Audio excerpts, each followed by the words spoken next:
වෙනද වගේම හැමෝටම සුබ දවසක් වේවා. ඔන්න අද ඔයාලා දන්නේ නැති මම ප්‍රොජෙක්ට් එකක් කරගෙන යනවා. ඉතින් මේ කියන්නේ 4 වෙනි වීඩියෝ එක. කලින් මම වීඩියෝස් 3ක් ගන්න තියෙනවා. ඉතින් මේ වීඩියෝස් 3 බලලා එන්න. අද ඔන්න පැනල් බෝඩ් එකක් කොහොමද ඩිසයින් කරන්න යන්නේ. ඒක නම් මූලික අඩිතාලම කොහොමද අපි හදාගන්නේ කියන මාතෘකාවට තමයි අද මම මේ වීඩියෝ එක කරන්නේ. එතකොට මොනවද මේකට ඕන කරන බඩු කොහොමද අපි මේ ඕන කරන බඩු හිතන්නේ. ඒ කියන්නේ අපි කොහොමද මේක ඩෙවලොප් කරගෙන ඉස්සරහට ඩිසයින් කරගෙන යන්නේ. ඒ පිළිබඳව තමයි කතා කරන්නේ. එහෙනම් අපි යමු වීඩියෝ එකට.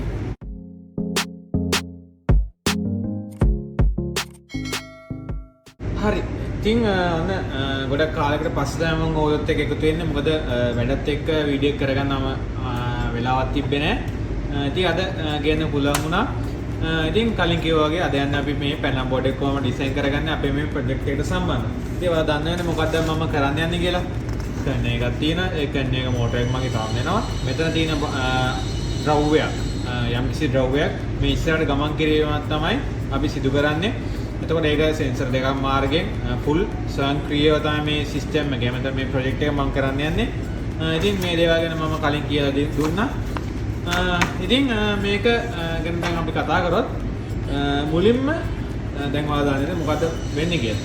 හරිද? මේකේ මම මෙතන 3 බේස් මෝටර් එකක් අරන් තියෙනවා. අපි මුලින්ම හිතන්න ඕන මොකක් කරත් මම මේ ප්‍රොජෙක්ට් එක කරද්දි මේ ප්‍රොජෙක්ට් එකේ තියෙන මෝටරේ මේ කරන එක රන් කරන එක විතරයි කරන්නේ. ඒතර මේකේ සම්බන්ධ වෙන්නේ එක මෝටරයක්. ඉතින් මේ මෝටරේත් එක්ක තමයි අපි ඩිපෙන්ඩ් වෙන්නේ. හරිද? දැන් අපි ගත්තොත් මෙතන මෝටරයක් තියෙනවා. මේ මෝටර ඔන් කරන්න අපිට කන්ටැක්ටර් එකක් ඕන. හරිද? ඔන්න කන්ටැක්ටර් එකක් මන් ළඟ තියෙනවා. හරි. එතකොට දැන් අපි මේ තියෙන ද්‍රව්‍ය එක තමයි යන්නේ. අපිට මෙතන මෝටර දෙකක් තිබ්බනම් අපිට කන්ටැක්ටර් දෙකක් ඕන. හරි? මම මේ ආරම්භ කරන එක මම මේ හිතන මුල හිතන්නේ. හරිද? මේ විදිහට හිතන්නේ. උදාහරණයක් විදිහට කිව්වොත් ඔයාලා ගෙදර ගියක් වයරින් කරනවා කියලා හිතනවා. එතකොට මුලින්ම ඩිස්ට්‍රිබියුෂන් බෝඩ් එක හා සමානයි කියලා හිතන්නකෝ මේ පැනල් බෝඩ් එක. ඔයා මුලින්ම ගේන්නේ බේකර් ටිකද එහෙම නැත්නම් ගෙදරට ඕන කරන ප්ලග් පොයින්ට් එහෙම නැත්නම් ලයිට් පොයින්ට් ගන්න. එතකොට මුලින්ම අපි කරන්නේ ගෙදර හිමියත් එක්ක කතා කරලා ඔයාට කොච්චර ප්ලග් ඕනද? මෙතන ස්විච් එකක් එනවා. හරි. මෙන්න මේ වගේ හීටරයක් එනවා මගේ බාත් รู ම් එකට. හරි. එතකොට ඒ ගෙදර හිමියත් එක්ක කතා කරලා එයාට ඕන බඩු ටික එහෙම නැත්නම් එයාට ඕන ප්ලග් පොයින්ට් ලයිට් ටික වයරින් කරලා අන්තිමට තමයි එහෙම නැත්නම් ඔයාගේ ඒ ඩිසයින් එක කරලා එහෙම නැත්නම් වයරින් ඩයග්‍රෑම් ඔයා ඇඳලා ඩිසයින් කරලා මට මෙන්න මේ වගේ බේකර් සංඛ්‍යාවක් ඕන. එතන මෙන්න මේ වගේ ට්‍රිප් ස්විච් එකක් තමයි ඕන. එතන මෙන්න මේ ගීසරේ එහෙම නැත්නම් හීටරේ දාන්න මෙන්න මේ වගේ ඇම්පියර් 20ක MCB එකක් ඕන. ඒ MCB එක සිංගල් පෝට්. එතන ඔයා ඩිසයින් කරගන්නේ අන්තිමට තමයි මේ බඩු ටික. ඒ වගේම තමයි මේ පැනල් බෝඩ් එක ඩිසයින් කරද්දී අපි මුලින්ම බලන්න ඕන මොකද්ද මේ ප්‍රොජෙක්ට් එක. එහෙම නැත්නම් මොකද්ද මේ මැෂින් එකෙන් වෙන්නේ? මොකද්ද මේකෙන් කරන්නේ? එතකොට මේ තියෙන එක මෝටරයක් නැහැ. මේ මෝටරේට මොනවද ඕන බඩු? මේ මෝටරේ කොහොමදම ආරක්ෂාකාරීව ඔන් කරගන්නේ? හරි. එතකොට මට ඕන කන්ටැක්ටර් එක. එතකොට මේ කන්ටැක්ටර් එක තෝරගන්නදී බලන්න ඕන කරුණු කීපයක් තියෙනවා. මේ වීඩියෝ එකේදී මම මේ ගැන කතා කරන්නේ මම ඉස්සරහ පොඩි වීඩියෝස් වලින් ඒ ගැන කතා කරමු. ඒක නිසා channel එක subscribe කරලා තියාගන්න. මේකෙදි මම සාමාන්‍යයෙන් අනුමාන අගයන් තමයි භාවිතා කරන්නේ. දැන් මම ළඟ මේ මෝටරේ රන් කරන මේ මෝටරේ ඔයගොල්ලෝ පේනවා ඇති. මම පැත්තෙන් පොඩක් පැන ඇම්පියර් 1.9. හරිද? එතකොට මේ ඇම්පියර් 1.9 ගන්න 3 phase මෝටරේට මම කොයි වගේ කන්ටැක්ටර් එකද දාන්නවා. හරිද? මම කියන්නේ පැහැදිලි ඇති. එතකොට කන්ටැක්ටර් එක ඇම්පියර් ප්‍රමාණයෙන් අපිට ගන්න තියෙනවා. එතකොට මම මේ කන්ටැක්ටර් එකට ඕලෝඩ් එකක් දානවා. ඒ ඕලෝඩ් එකේ තියෙන සෙටින්ග්ස් ප්‍රමාණය. හරිද? මේ දේවල් වලට ප්‍රශ්න උත්තර හම්බෙයි ඉස්සරහට වෙන වීඩියෝස් වලින්. එතකොට මම මේ වීඩියෝ එකේ ගැන කතා කරන්නේ මම මේක නිකන් ටෙම්පරරි එහෙම නැත්නම් සාමාන්‍ය අනුමාන කරපු ගානක් තමයි මම මේ වීඩියෝ ඩෙවලොප් කරන්නේ. මොකද මේ ගැන කතා කරන්න ගිය දවසක්ම වුණත් යයි. එක්සැම්පල් එකක් විදිහට මේකට දැන් මම පවර් එකක් ගන්න මට ඕන MCB එක. හරි? මෙතන 2 pole MCB එකක් තියෙනවා. හරිද? මේ 3 pole MCB එකක් තියෙනවා. හරි? දැන් මේක පවර් එක ගන්නත් එපේ. ඒතර මේ MCB එකේ තියෙනවා මේක තියෙන C6 කියලා. ඒ ඇම්පියර් 6කින් යුක්ත MCB එක. එතකොට ඇයි මේ වගේ ඇම්පියර් 6ක් දාන්න? අපිට 10ක් දාන්න තිබ්බනේ. ඔය වගේ තර්ක තියෙන ඕගොල්ලෝගෙත් ඇති. හරිද? ඒවට උත්තර ඉස්සරහදී හම්බ වෙයි. මම ඒ ගැන ඉස්සරහට කියලා දෙන්න. කොහොමද අපිට මෙතන කන්ටැක්ටර් එකක් ඕන. හරි මේ කන්ටැක්ටර් වල වේග ඇම්පියර් ප්‍රමාණය එනවා කිව්වා. මම මේකට තෝරගත්තේ ඇම්පියර් 20කින් යුක්ත කන්ටැක්ටර් එකක්. ඒතකොට මේකේ අපි දෙන්නේ 400 වෝල්ටේජ් එකෙන්. එතකොට ඇම්පියර් 9ක් මේකෙන් ගැටලුවක් නැතුව ගන්න පුළුවන්. ඇම්පියර් 9ක ධාරාවක් මේ කන්ටැක්ටර් එක හරහා ෆ්ලෝ වෙනවා. එතකොට අපි මෝටරේ ඇවිල්ලා ඇම්පියර් 1.9 නේ. හරි. ඒ කියන්නේ ෆේස් තුනේම එකතුවක් නෙමෙයි 1.9 කියන්නේ. මේ එක ෆේස් එකකින් ෆ්ලෝ වෙන. එහෙම එක ෆේස් එකකින් ගන්න කරන්ට් එක තමයි 1.9ක් කියන්නේ රේටඩ් කරන්ට් එක. ඒතකොට මේ 1.9ට වඩා කවදාවත් මෝටරේ ගන්න කරන්ට් එක වැඩි වෙන්න බෑ. එහෙම වැඩි වෙනවා නම් මොකක් හරි මෝටරේ බෑරින් ඉෂුව එකක්. එහෙම නැත්නම් මෝටරේ පද්ධතියේ හෝ මෝටරේ ලෝඩ් එකේ ලෝඩ් එකට ඕවර්ලෝඩ් වීමක් සිදුවීමකදී ගන්න ඇම්පියර් වැඩි වීමකදී හැරෙන්න සාමාන්‍යයෙන් ඔය 1.9 අතර පවතින්න ඕන. ඊට වැඩි නොවැඩි යුතුයි මෝටරේ වැඩ කරද්දී. ඉතින් මම කන්ටැක්ටර් එක තෝරගන්නම්. දැන් මේ මම යන විදිය බලන්න. මේ කන්ටැක්ටර් එක ගත්තට පස්සේ ඔයාලා මේ කන්ටැක්ටර් පවර් එක දෙන්න එපේ. හරි ආරක්ෂාකාරී පවර් එකක් දෙන්න ඕන. හරිද? එතකොට මට පුළුවන් මෙන්න මේ වගේ 3 pole breaker එකක් පාවිච්චි කරන්න. හරි? තව විදිහක් තියෙනවා. මට මෙන්න මේ වගේ MPCB එකක් දාගන්න පුළුවන්. මේක motor protection circuit breaker. MPCB කියලා කියනවා. ඉතින් වෙනද පොලේ මේක motor වලටම විතරයි, ඒ කියන්නේ motor වලට විතරයි මේ breaker use කරන්නේ. හරිද? මේක වෙන්නේ overload වීමක්. හරිද? එතකොට අපි ළඟ overload එකක් තියෙනවා. මේ තියෙන overload එක. හරි? එක්ක මේක. හරි? මේ overload එක සම්බන්ධ කරන්න මෙතනින්. හරි? ඔයාලට මේ overload එක දාගන්න පුළුවන්, මේ overload එක දාගන්න පුළුවන්. දෙකේම ක්‍රියාකාරීත්වය එකයි. හැබැයි මේකේ පොඩි විශේෂත්වයක් තියෙනවා. අපිට පුළුවන් මෙයා manually off කරගන්න. ඔයාලට පේනවා නේද? නේ? මෙතනින් අපිට පුළුවන් manually off කරගන්න. මේ overload එකේදී එහෙම පහසුකමක් නැහැ. අපිට එහෙම කරන්න බෑ. overload වීම reset කිරීමක්, stop කිරීමක් තමයි සිදු කරන්න පුළුවන්. හැබැයි මේ breakerෙන් අපිට manually off කිරීමක් සිදු කරන්න පුළුවන්. මෙයා overload වුණාම මෙයා මේ විදිහට off වෙනවා. මේ විදිහට off වෙනවා. automatically මෙයා මෙහෙම switch වෙනවා. මේක overload වුණොත්. එතකොට මේ වගේ overload එකක් අපි පාවිච්චි කරොත් මෙයාට අනිවාර්යෙන් අපි MCB එකක් දාන්න ඕන ඒකේ ආරක්ෂාවට සඳහා. මොකද ඉන්කම් එකේ ආරක්ෂාව සඳහා අනිවාර්යෙන් මේ වගේ breaker එකක් දැමීම වෙනවා. ඩිරෙක්ට් දෙන්න යන්නේ නැහැ. එතකොට මම මේ ප්‍රොජෙක්ට් එක සඳහා යූස් කරන්නේ මෙන්න මේ වගේ overload එක. sorry MPCB එකක්. ඒ වගේම කන්ඩක්ටර් එක මම මේක අයින් කරනවා. ඊට පස්සේ අපිට ඕන වෙනවා PLC එක ඕන වෙනවා. SMPS power supply එකක් ඕන වෙනවා. එතකොට 4 pole breaker එකක් මම ගන්නවා. හරිද? මේකෙදි කියන්න ඕන මම මේ 4 pole breaker එක ගන්න අපේ main power එක විදියට. ඒ කියන්නේ අපි දැන් මේ panel එක design කරගෙන යනවා. අපි මේ panel එක design කරද්දී අපිට ඕන දැන් අපි කෙලින්ම ඔන්න 3 phase line එකක් එනවා. 3 phase line එක කියලා එකපාරට දෙන්න බෑනේ. අපි හිතමු ගෙදරක හරි කර්මාන්ත ශාලාවක කියන්නේ. එතකොට 3 phase line එක ඇවිල්ලා මොකක් හරි MCB එකක් හරි 3 pole breaker එකක් හරි 4 pole breaker එකකට හරි දෙන්න ඕන. මේකෙදි මම MCCB එකක් use කරන්නේ නැහැ. මොකද MCCB එකක් use කරන්න අවශ්‍ය නැහැ. මොකද මේක පුංචි සරල ප්‍රොජෙක්ට් එකක් හින්දා අපි MCCB එක දාන්න යන්නේ නැහැ මේ වගේ තැනකදී. ඒ වගේ දාන ඕන තැන් තියෙනවා. හරිද? ඒතකොට සාමාන්‍ය MCCB එක දාන්න MPC එකට වඩා ගත්තොත් ඒ කියන්නේ සිස්ටම් එකේ MPC එකට වඩා ලෝඩ් වෙනවා නම් අපි සාමාන්‍ය MCCB එක දානවා. නොදා ඉන්න පුළුවන් දාන්නත් පුළුවන්. හරි? එතකොට මේ වගේ පුංචි එකක් සඳහා අපිට සාමාන්‍ය 4 pole MCB එක ප්‍රමාණවත්. දැන් මේක නම් ampere 100. හරිද? මේකට ampere 100 අවශ්‍ය නැහැ. සාමාන්‍ය ampere 20ක විතර 4 pole MCB එක දාගන්න ඕන. ඉතින් මම ළඟ මේවා අඩු ampere 20ක විතර MCB එකක් නැහැ. ඒකයි මම මේ වගේ ampere 100ක විතරක් ගත්තේ. මම අර මුලින් කිව්වා මේකේ තියෙන value හිතන්න එපා. හරිද? මේ මම කියන දේවල් විතරක් ඔලුවට ගන්න. හරිද? එතකොට අපි main income එක එහෙනම් 3 phase supply එක මේක income එකට දෙනවා. මේකෙන් out එක ඇවිල්ලා අපි කෙලින්ම දෙන්නේ මෙන්න මේ breaker එකට. හරිද? මම ඉස්සරහට මේ දේවල් ඇඳලා පෙන්නන්නම් කොහොමද කරන්නේ කියලා. ඊට පස්සේ මේකේ out වෙන එක කෙලින්ම දෙන්නේ අපේ breaker එකට. මේ sorry conductor එකට. මේකෙන් මේකට එනවා මේකෙන් මේකට එනවා. හරිද? මේකෙන් කෙලින්ම යන්නේ කොහෙටද? මෝටරේ මෙන්න මේ terminal වලට. මෙන්න මේ terminal තුනට තමයි මේකේ out එක යන්නේ. හරි. ඒක හරි. ඊට පස්සේ අපි ළඟ තියෙනවා SMPS power supply. මේක 24 volt DC SMPS power supply එක. ඇයි මේ SMPS power supply එක ගන්නෙ? ඔයාලා දන්නේ නැති අපේ ප්‍රොජෙක්ට් එකට ඕන මොනවද? sensor. මේදී sensor. ඉතින් sensor දෙකක් තියෙනවා. ඒ වගේම මේ PLC එක වැඩ කරන්න 24 සප්ලයි එකක් ඕන. මොකද අපි සෙන්සර් හරහා මේ ඔක්කොම කරන්නේ ෆුල් ඔටෝමැටික්. ඒතකොට සෙන්සරේ 24 සෙන්සර් තියෙන. ඒතකොට සෙන්සර් වලට පවර් එක ගන්න තමයි මෙන්න මේ SMPS power supply එක අපි යූස් කරන්නේ. ඒ වගේම මේ PLC එකේ වයරින් එක සඳහා 24 සප්ලයි එක අපි යූස් කරනවා. මොකද කලින් වීඩියෝ එකේ මම මේ ගැන NPN PNP ඒ දේවල් ගැන කතා කරා. එතකොට මේ SMPS power supply එකයි මෙන්න මේ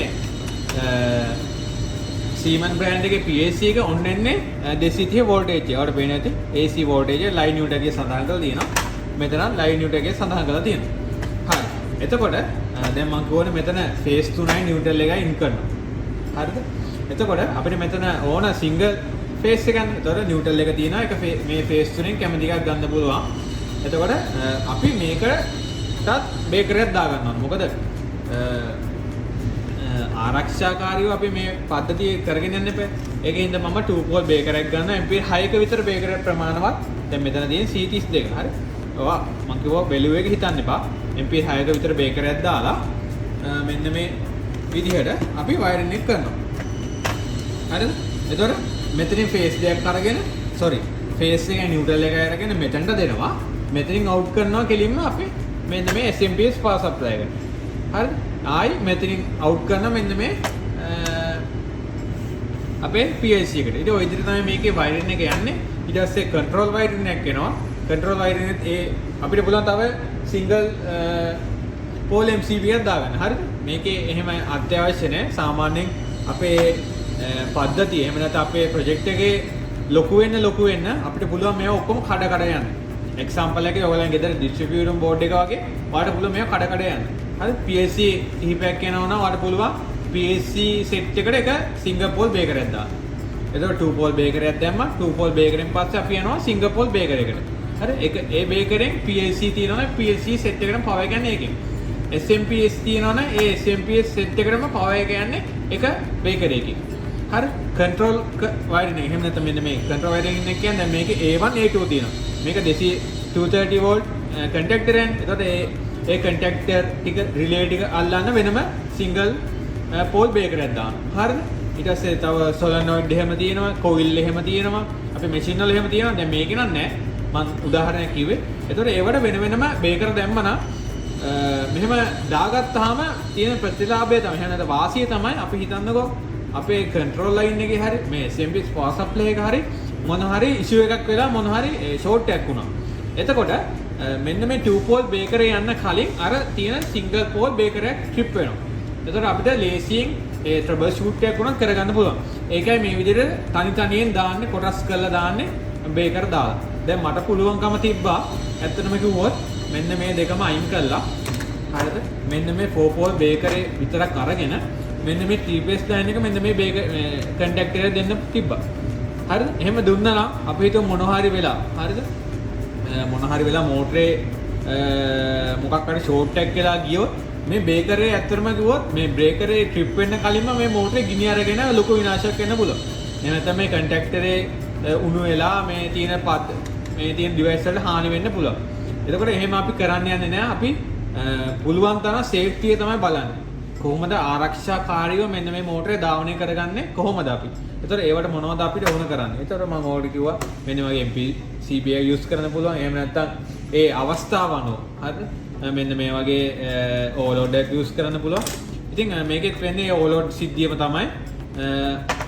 ඒක බ්‍රේකර් එකක් ඉඳලා තියෙන අපිට මැනුවලි ඕෆ් කරගන්න පුළුවන්. ඉතින් ඕක හින්දා තමයි අපි මෙන්න මේ වගේ single Paul, double Paul MCB දාලා මේක සේෆ්ටි එක පැත්ත බලලා වයරින් එක කරන්නේ. ඉතින් මොන හරි ප්‍රශ්නයක් තියෙනවා පල්ලෙහා කමෙන්ට් එකක් දාන්න. එහෙම නැත්නම් මට WhatsApp message එකක් දාලා අහන්න පුළුවන්.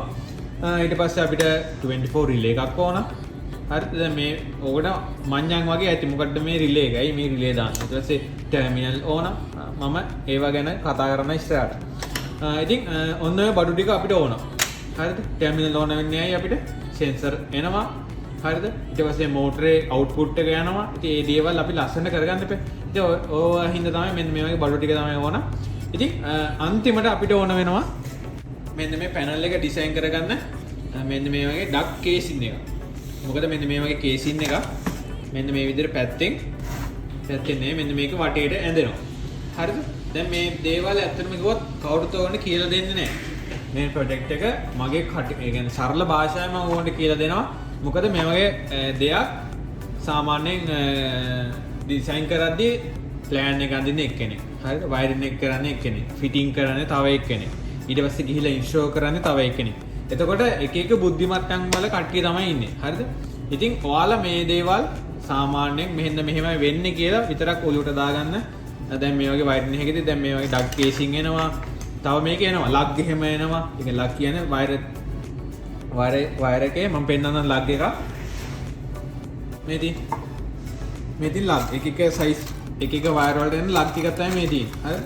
මේව යූස් කරලා අපි පැනල් බෝඩ් එක වයරින් කරගන්න ඕන. වයර් ලස්සනට ස්ලිව් දාලා කරන්න ඕන. එතකොට දැන් මේ අපි දානවනේ මේ වයර්. හරිද? මේ දාන වයර් වල අපි ස්ලිව් දානවා. හරි? මෙන්න මේ තියෙන මෙන්න ස්ලිව් වලට පේනවා මෙතන තියෙන 41 කියලා. හරිද? මේක මේ කෝඩ් කරලා තියෙන්නේ. හරි? මේ විදිහට කෝඩ් කරලා හැම වයර් එකකටම කෝඩ් කරලා දාන විදිහක් තියෙනවා. ඉතින් ඒ දේවල් මගේ වීඩියෝ එකෙන් නම් බලා ගන්න හම්බෙන්නේ නැහැ. මොකද මට ඇච්චර කරගන්න තරම් මෙතන බඩු නැහැ. ඒ හින්දා මට පුළුවන් විදිහට මම ඔයගොන්ට උදව් කරන්න. පුළුවන් විදිහට මම බඩු ටික දීලා ඒ දේවල් කරගෙන යන්න. මොකද මේ දැන් මෙතන 2 pole බේකර් එක ගත්තා MP 32ක බේකර්. ඉතින් ඇත්තටම මෙතන 32ක් අපි දාන්නේ නැහැ. මම කිව්වා ඒ දේවල් ගැන ඔයගොල්ලෝ හිතන්න එපා. වැඩේ විතරක් හිතන්න. මම ඉස්සරහට කියලා දෙන්නම්. මේවා කොහොමද කන්ටැක්ටර් එක තෝරගන්නේ මෝටරයකට. මෝටරේ කොහොමද ඕවර්ලෝඩ් එකක් දානවා නම් ඒ ඕවර්ලෝඩ් එකේ කොහොමද සෙඩිස් තියන්නේ. කොයි වගේ බේකර් සයිස් එකක්ද ඕන. ඒ වගේම මේ වගේ 2 pole බේකර් එකක් ගත්තා නම් මේ බේකරේ සයිස් එක කොහොමද අපි කැල්කියුලේට් කරගන්නේ. ඔය වගේ දේවල් තියෙනවා. එතකොට මේ වගේ SMPS පාස් එකක් දාන මේකේ තියෙන ඇම්පියර් රේන්ජ්. මේක ඇවිල්ලා ඇම්පියර් ඇවිල්ලා මම හිතන්නේ 4.5 ඇම්පියර් එක ගන්න පුළුවන් පොඩි SMPS පාස් එකක්. එතකොට මේ වගේ SMPS පාස් එක සාමාන්‍යයෙන් පැනල් බෝඩ් එකක භාවිතා වෙනවා 5 එනවා 20 එනවා ඇම්පියර්. හරිද? එතකොට ඇම්පියර් 20 එන SMPS එක සහිත පැනල් එකක ඇම්පියර් 5ක විතර SMPS දාලා හරියන්නේ නැහැ. එතකොට ඒ වගේ ඉෂුව වෙනවා. ඇයි ඒ එතකොට ඒව කොහොමද තර්කානුකූලව වෙන්නේ? ඇයි එච්චර ලොකු වැඩි එකක් දාලා තියෙන්නේ ඇම්පියර්? හරිද? ඒවට මම උත්තර දෙන්නම් පොඩි වීඩියෝස් හරහා. ඉතින් මෙන්න මේ බඩු ටික තමයි ඕන වෙන්නේ. මම අර කිව්ව ලග් ඒවත් එක්ක. ඉතින් මම ලග් දාලා සිව් දාලා කරන්න යන්නේ නැහැ. සාමාන්‍යයෙන් තියෙන බඩු ටිකත් එක්ක ඔයගොල්ලන්ට මේ වයරින් එක කරලා පෙන්නනවා. ඉතින් අද टॉपिक එක උනේ පැනල් බෝඩ් එක ඩිසයින් කරගන්න හින්දා මම මේ පැනල් බෝඩ් එක කොහොමද මේක මවුන්ට් කරගන්න විදිය වීඩියෝ එක මම ඔයාලට පෙන්නන්නම්. ඉතින් මම හිතනවා ඔයගොල්ලන්ට පේනවා ඇති කියලා. ඉතින් මම කලින් ප්ලෑන් කරගත්ත විදිහට මම මේකේ බඩු ටික තියලා පෙන්නන්නම්.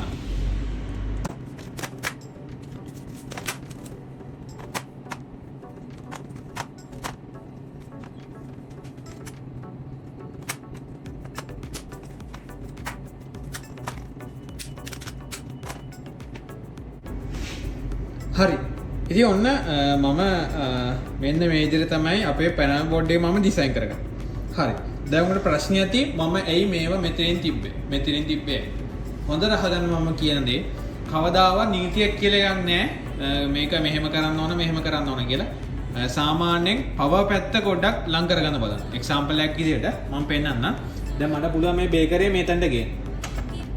හරි. දැන් මම මෙතනට ගියා මෙහෙම තියන්න ඕන. හරි. මෙහෙම කරන්න එපා. සාමාන්‍යයෙන් පවර් පැත්ත ඔක්කොම ළඟට ගන්න. හරිද? එතකොට මම මේ වගේ දෙයක් කරොත් වැරදි. දැන් මට මෙහෙම ජම්පර් කරලා ලේසියෙන් මේකේ කනෙක්ෂන් එක දාගන්න පුළුවන්. ඒක හරි. හැබැයි මේ වගේ ඒ කියන්නේ මේන් MCB සිංගපෝල් MCB ඔක්කොම එකම ලයින් එකට ගන්න. හරි? PLC තියෙනවා නම් ඒකේ PLC තව ඇඩ් වෙනවා නම් ඒ දේවල් ඔක්කොම එකම පෙළියට ගන්න. හරිද? ඊට පස්සේ රිලේ තියෙනවා නම් කන්ටැක්ටර් තියෙනවා නම් මම මේ වීඩියෝ එක ඔයගොල්ලන්ට පැත්තෙන් පෙන්නන්නම්. ඉතින් මේක බලන්න මේ පැනල් වල තියෙන විදිය හරියද? එතකොට කන්ටැක්ටර් තියෙනවා කන්ටැක්ටර් එකම පෙළියකට ගන්න. හරියද? ඊට පස්සේ මේ ටර්මිනල් ඔයාලට පේන මෙතන ටර්මිනල් පොඩ්ඩයි තියෙන්නේ. හරිද? අපේ පුංචි ප්‍රොජෙක්ට් එකක් හින්දා මේ විදිහට තමයි මම ඩිසයින් කරේ. ඒතර මේ වගේ ටර්මිනල් තියෙන ටර්මිනල් බාර් එක විතරක් ඒ පෙළියට විතරක් ගන්න. හරිද? ඉතින් ওই විදිහට තමයි අපි වයරින් කරන්නේ. ඉතින් වඩ පුළුවන් මේ SMPS එක පැනල් එකේ පැත්තෙන් හෝ මේ පැනල් එකට මවුන්ට් කරගන්න පුළුවන්. ඉතින් ඔයාලා තමයි මේක ඩිසයින් කරන්නේ. හරි? ඔයාලට කැමති විදිහට මේක ඩිසයින් කරගන්න පුළුවන්. ඔයාලා තමයි තීරණය කරන්නේ මම මේකට ඉන්කම් එක ගන්න උඩින්ද යටින්ද කියලා. ඉතින් සාමාන්‍යයෙන් PLC එකත් එක්ක මේ බේකර් එහෙම තියන්න එපා. දැන් මේ බේකරේ මට පුළුවන් මෙහෙම තියන්න. හරිද?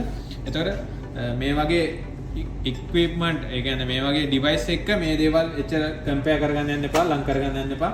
සාමාන්‍ය ඔක්කොම එකම failure එකම යායකට තියාගන්න, PLC එක විතරක් තනි කරන්න, relay තියෙනවා නම් ඒවා තනි කරන්න. ඉතින් මේ විදිහට තමයි මට ඉඩත් එක්ක කරගන්න පුළුවන් වුණේ.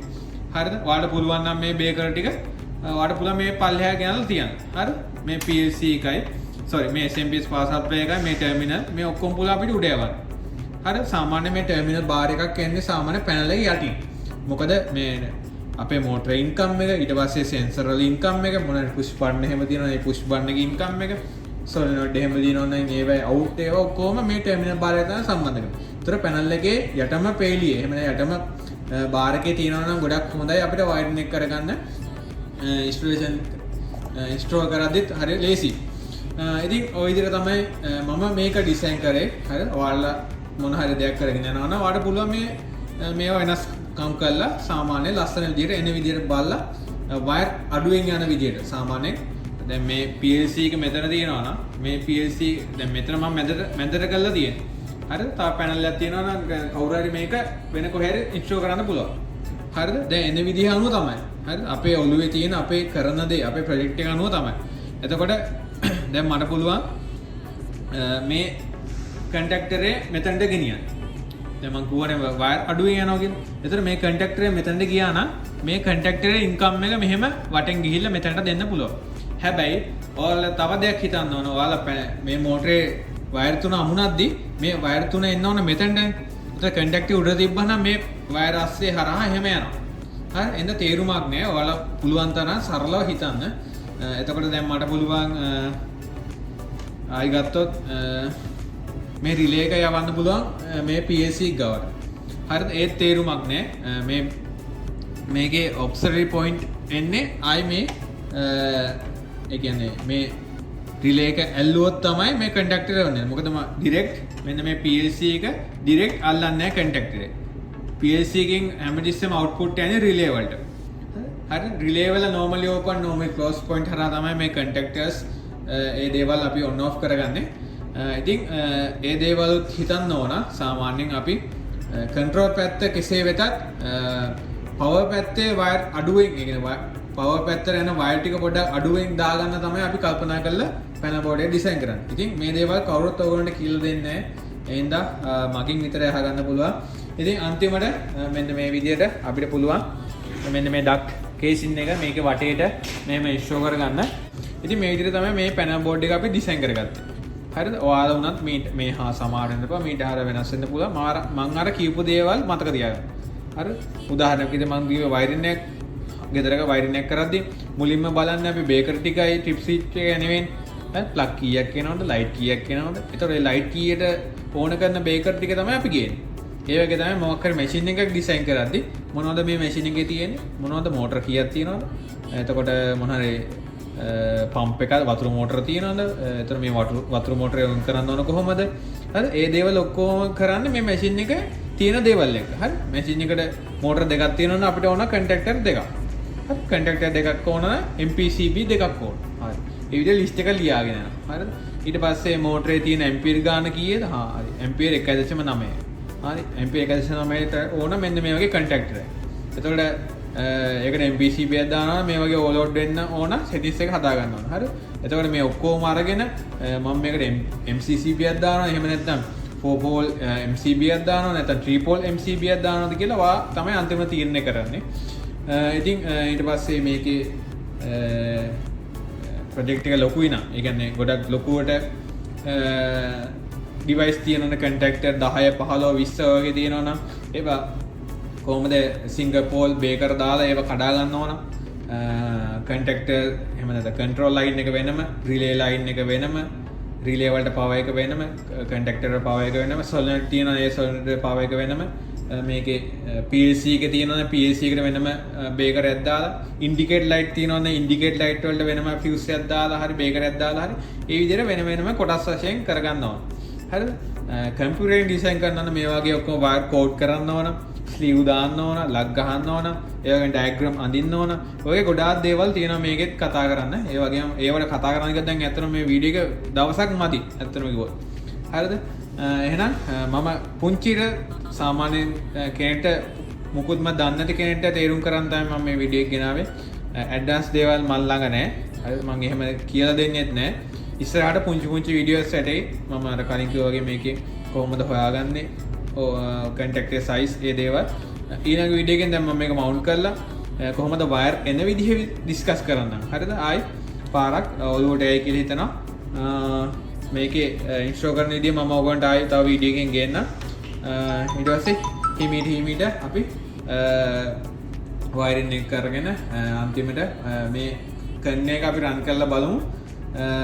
අනිවාර්යෙන් වීඩියෝස් ටික දානවා මට ටික කාලයක් දෙන්න මම අනිවාර්යෙන් දානවා. එහෙනම් අද මම මේ වීඩියෝ එකෙන් ගිහලා ඉන්න හැමෝටම සුබ දවස්.